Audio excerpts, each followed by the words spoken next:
오늘 본문의 말씀은 이 성전 외부 공사가 끝난 다음에 착수되었었던 성전 내부 공사에 대한 기록을 담고 있습니다. 그런데 말씀을 쭉 보시게 되면 성전 건축에는 이 굉장히 중요한 포인트가 있었다는 것을 저희가 확인하게 됩니다. 그것은 바로 성전은 이 사람이 자기의 뜻대로 지은 다음에 하나님께 바치는 건물이 아니라 모든 것이 다 하나님의 계획대로 오직 하나님의 뜻대로 지어진 하나님의 거룩한 처소였다는 것입니다. 예컨대 앞에 보이시는 역대상 28장 19절을 보시면요, 다윗이 이르되 여호와의 손이 내게 임하여 이 모든 일의 설계를 그려서 나에게 알려주셨다라고 기록되어 있습니다. 맞습니다. 솔로몬 때의 성전 건축은 결코 사람의 능력과 지혜로 설계되고 지어진 것이 절대로 아니었습니다. 이 성전 건축은 하나님께서 주관하시고 계획하시고 진행하시는 하나님의 사업이었습니다. 그래서 이때 아무리 솔로몬이 최고의 지혜와 안목을 갖고 있다 할지라도 적어도 이 성전 건축에 있어서는 그의 아이디어 따위는 전혀 필요하지 않았습니다. 또한 이스라엘 전토에서 불러들인 석수와 최고의 목수들이 더 빠르고 효율적인 공사 방식을 하나님께 제시한다 할지라도 현재 이 순간만큼은 그들의 의견 따위는 전혀 필요하지 않았습니다. 앞선 6장 7절의 말씀이 가리키는 바와 같이 하나님께서 공사 중에 철 연장 소리를 들리게 하지 마라 말씀하시면 많은 겁니다. 왜 우리가 굳이 저 멀리에서 돌을 미리 다 짜고 힘들게 옮겨서 맞추고 나가야 하는가? 왜 우리가 2중으로 3중으로 수고해 나가야 하는가? 사람의 의견과 편의 따위는 결코 필요하지가 않습니다. 단지 현재 그들에게 요구되는 것은 하나님의 뜻, 하나님의 계획에 따라 순종할 수 있는 믿음과 헌신뿐이었던 것입니다. 마찬가지로 공사의 모든 것들을 계획하시고 통제하시며 실행하시는 분은 바로 하나님이셨습니다. 오늘 본문의 긴 이 내용처럼 성전에 들어가는 나무 재료와 금칠을 해야 하는 부분, 그룹의 크기, 성소와 지성소의 위치 등등 모든 것은 다 하나님의 뜻으로만 지어지게 됩니다. 지금 이스라엘은요, 그들이 자랑스러워할 그 후대에 남길 랜드마크를 짓는 것이 아닙니다. 지금 그들은 하나님 임재의 상징이며 하나님께서 그들 가운데 친히 내려와 거하실 하나님의 집을 짓는 중이었습니다. 달리 말하자면 이스라엘 백성들은 하나님께서 거하실 그 거룩한 처소를 지으며 하나님과의 관계를, 그 배경을 세워나가고 있었던 것입니다.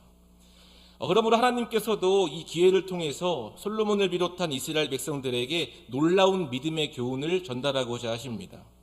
그러면은 이 성전 건축의 전 과정을 통해서 하나님께서 이스라엘 백성들에게 주고자 하시는 믿음의 교훈이란 무엇이냐?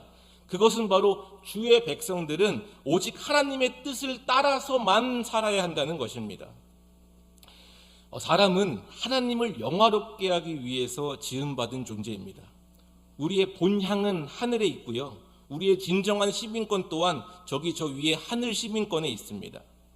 아무리 시대가 바뀌고 사람이 바뀌고 가치가 변하고 다양한 삶의 일들을 우리가 마주한다 할지라도 우리의 목적과 본질은 언제나 하나님께 있는 것입니다. 그런데 우리의 목적과 본질이 하나님께 있다 할지라도 막상 이러한 삶을 살아내는 것은 결코 쉽지가 않습니다.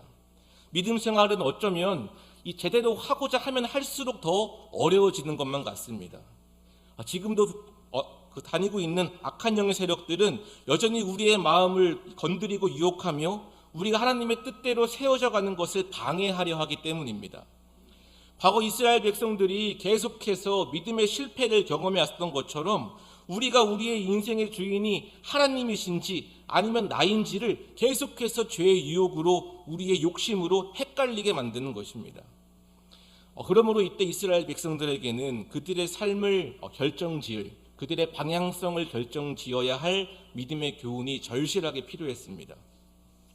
현재 이스라엘 백성들이 하나님의 뜻을 따라서 성전 건축에 착수하게 된 것은 단순히 그들이 노동행위를 하고 있다는 것만을 가리키지 않습니다.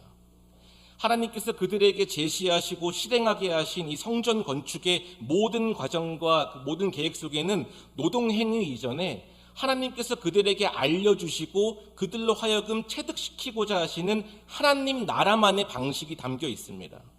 하나님의 뜻은 언제나 매 순간 무조건 모든 일에 사람의 뜻보다 위에 있어야 한다는 것입니다. 너희들은 나의 백성으로서, 언약 백성으로서, 나의 집을 짓는 사람들로서 우선순위의 문제를 확실하게 짚고 넘어가야 한다는 것입니다.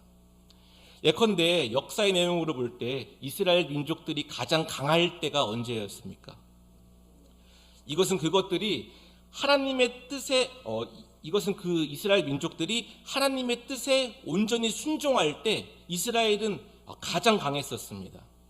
이스라엘 민족들이 마음 먹고 하나님만 바라본다면 그들은 그 어떠한 강대한 민족이라도 거뜬히 이겨낼 수가 있었습니다. 그때는 이방 민족들이 철병거와 군마가 그 해변의 모래알처럼 많다 할지라도 아무런 문제가 되지 않았습니다. 만군의 여호와께서 자기의 뜻대로 다가오는 자신의 백성들의 순종을 받으셨기 때문입니다. 그러므로 본문의 말씀에서 벌어지는 이 공사는 멀리서 보면 성전 내부 인테리어 공사일 뿐이지만 가까이서 보면 하나님 나라의 방식을 배우고 하나님의 뜻을 겸허히 받들어 나아가는 일종의 믿음의 훈련이라 봐도 과언이 아닐 것입니다. 예컨대 현재 이 공사 현장에서는 그 누구도 자신의 소리를 내고 있지 않습니다. 누군가 피를 흘리게 만들고 이방 민족들의 무기로 사용되었던 철과 연장의 소리들은 결코 지금 들리지 않습니다. 오직 들려오는 것은 하나님의 소리입니다. 하나님의 뜻입니다. 그들이 공사로 나아가던 그 공간을 채우고 있는 것은 오직 하나님의 뜻밖에 없었습니다. 그들이 현재 피부로 느끼는 모든 것들이 다 하나님의 뜻이었던 것입니다. 그들의 소리가 나지 않으니까 하나님의 뜻이 그들의 인생 가운데 채워지고 있었던 것입니다. 마찬가지로 성경은 과연 우리가 어떤 존재이며 우리가 누구의 뜻을 따라 세워져야 하는지를 명확하게 밝히고 있습니다. 다 함께 고린도전서 6장 19절 20절을 읽어보겠습니다. 앞에 화면이 있습니다.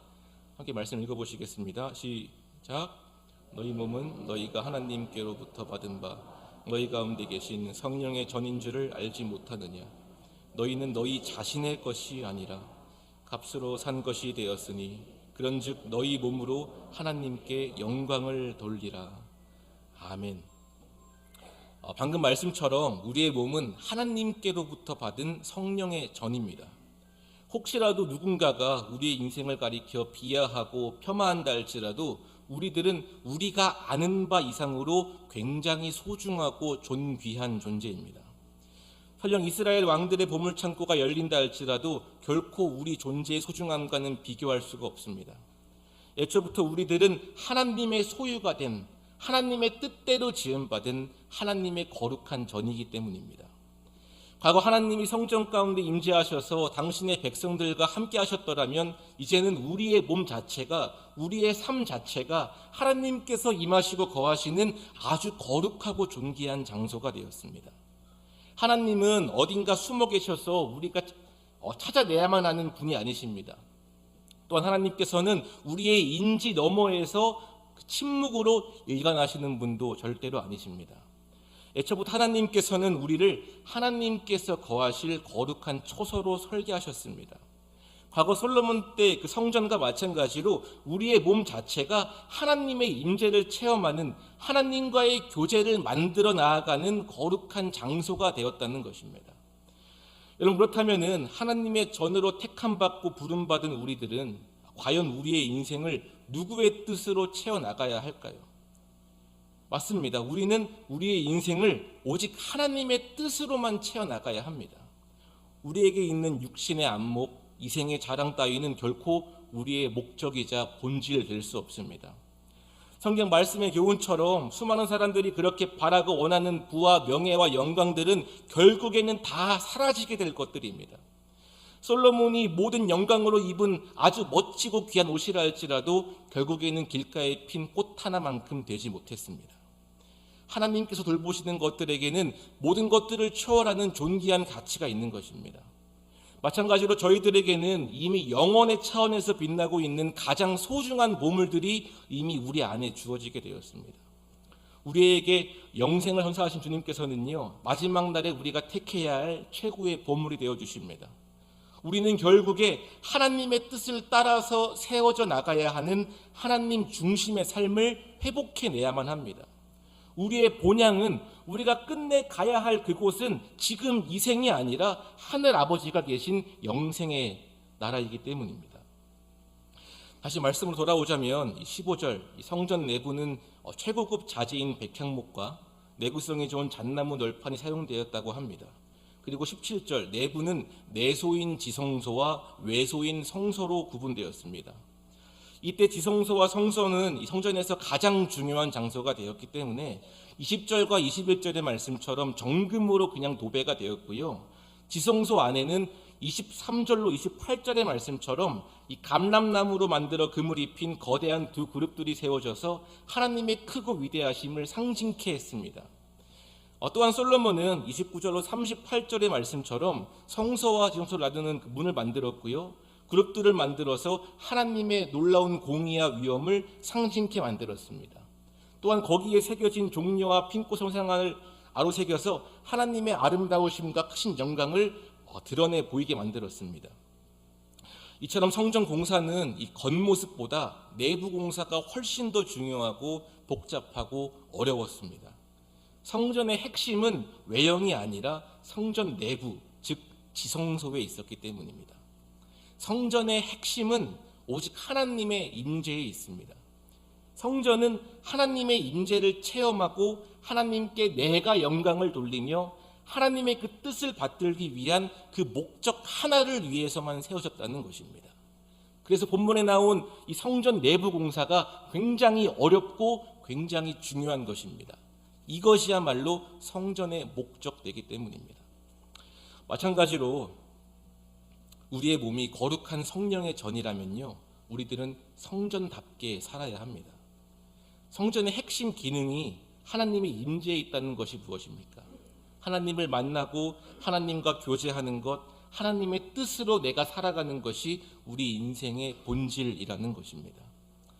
그도 그럴 것이 우리에게 주어진 자유는 내가 하고 싶은 것을 하고 내가 먹고 싶은 것을 먹고 내가 가고 싶은 곳을 가라고 우리에게 자유가 주어진 것이 아닙니다. 우리에게 주어진 자유는 하나님의 뜻을 따라 살아가라고 주어진 자유입니다. 과거 여호수아가 이스라엘 백성들을 불러 세우고 섬길 자를 택하라 선포했었던 그때의 그 일화처럼 우리에게는 하나님의 말씀과 뜻을 나의 의지로 온전히 받들어서 나의 삶을, 나의 가정을, 나의 이웃과 공동체를 믿음으로 개척할 수 있는 놀라운 자유의 힘이 있다는 것입니다. 마찬가지로 내일이 지나면 이제 저희들은 새로운 한 달을 마주하게 되었습니다. 사랑하는 성도 여러분들께서는 우리의 몸이 지어진 바 하나님의 집이 되었다는 그 놀라운 사실을 믿음으로 인정하시며 하나님의 집된 그 역할을 이번 한 달도 이루어 가시기를 간절히 소원합니다. 우리의 목적 되신 하나님을 끝내 붙드시기를 바랍니다. 그러면 주님께서는 날마다 하나님의 뜻으로 살아가고자 하는 이들의 그 놀랍고 절실한 믿음을 받으시며 그들로 하나님께서 이끌어 가시는 삶을 목도하게 하실 것입니다. 그 은혜가 언제나 함께 하시기를 소원합니다. 기도하시겠습니다. 사랑의 주 하나님, 하나님의 거룩한 처소가 오직 하나님의 뜻대로 지어진 것처럼 우리 또한 하나님의 뜻으로 완성되어져 가기를 간절히 소원합니다. 주님께서 말씀하실 때, 뜻 주실 때 아멘으로 응답하겠사오니 우리를 말씀으로 주장하여 주시고 말씀을 통하여 일하셔서 하나님께 영광되는 복된 사역에 참여하게 하여 주시옵소서. 이 모든 말씀 우리 주 예수 그리스도 이름으로 기도하였습니다. 아멘.